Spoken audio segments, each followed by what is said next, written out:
les prises de distance de la France insoumise vis-à-vis de ses élus sont très rares. D'autant plus quand elles concernent des membres éminents du mouvement, habituellement alignés avec la direction.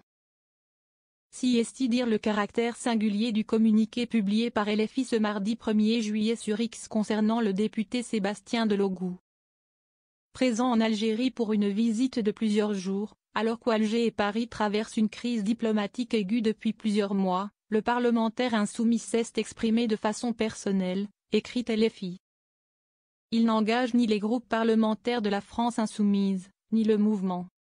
Une autre voix en France.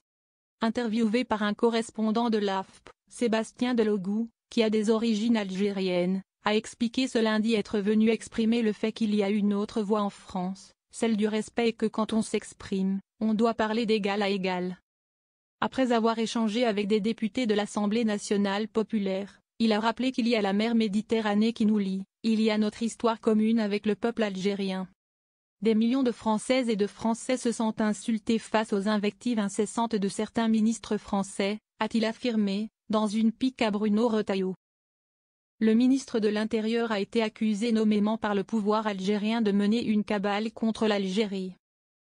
Par ailleurs, Sébastien Delogu a appelé le peuple algérien à rester concentré sur les valeurs qui sont les siennes, en étant conscient que les élections, si est cycliques. Selon lui, la gauche radicale fera dégager la majorité au pouvoir, note de la rédaction, pour essayer d'apporter cette autre voix dans 5 ans. Pas un mot sur Boualem Sansal et Christophe Glaise.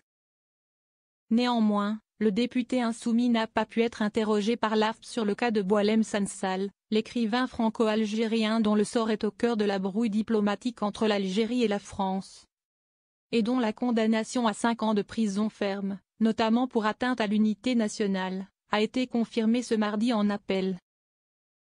Même chose pour ce qui est du journaliste sportif français Christophe Glaise, condamné dimanche à 7 ans de prison ferme, notamment pour apologie du terrorisme. Si l'AFP ne donne pas les raisons de l'absence de réponse, cela semble être à l'origine du communiqué de LFI. Nous protestons contre l'arrestation du journaliste Christophe Glaise. Nous demandons sa libération immédiate et nous renouvelons notre exigence de voir libérer Boualem Sansal, clarifie le mouvement. Dans le même sens, l'insoumis Éric Coquerel avait écrit un peu plus tôt sur X, « Je ne fais vraiment pas partie de ceux qui cultivent des relations tendues avec l'Algérie. Au contraire. Mais je réclame la libération du journaliste français Christophe Glaise. »